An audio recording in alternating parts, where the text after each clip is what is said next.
Hello all, welcome to Mythologics YouTube channel. ఈరోజు మనం తెలుసుకోబోయే కథ అద్భుత అద్దం. మరి ఆలస్యం ఎందుకు, కథలోకి వెళ్ళిపోదామా? ఆనందపురం రాజు వివేకుడు తన కుమారుడు విక్రముడికి పెళ్లి చేయాలనుకున్నాడు.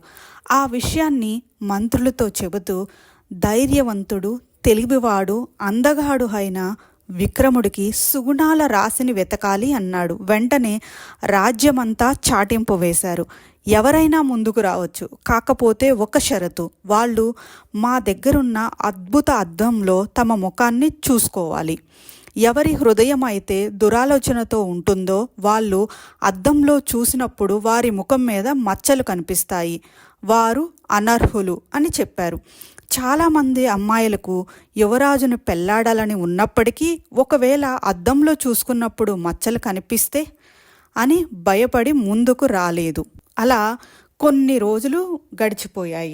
ఒక పల్లెటూరు అమ్మాయి తండ్రితో నగరానికి వచ్చి మంత్రులని సంప్రదించింది. వారు సభని ఏర్పాటు చేశారు. నిబంధనలు తెలుసు కదా అన్నాడు రాజు.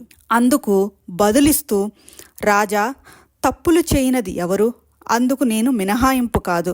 తెలియక ఏదైనా తప్పు చేసినంత మాత్రాన నన్ను ఊళ్ళో ఎవరు దూరం పెట్టలేదు.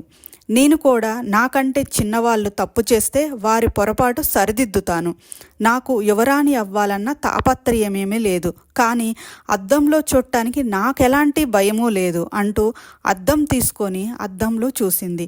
ఎలాంటి మచ్చలు కనిపించలేదు. ఆ వెంటనే అక్కడున్న మిగతా అమ్మాయిలు అద్దంలో చూసుకున్నారు. వాళ్ళకి మచ్చలు కనిపించలేదు. వెంటనే రాజు కలగజేసుకొని, ఇది సాధారణ అద్దమే, కానీ మీరెవరు ఈమెల ఆత్మవిశ్వాసంతో ముందుకు రాలేదు. అలా వచ్చింది కాబట్టే ఈమె యువరాణి కాబోతుంది అని ప్రకటించాడు. Hope you like this story. Thank you.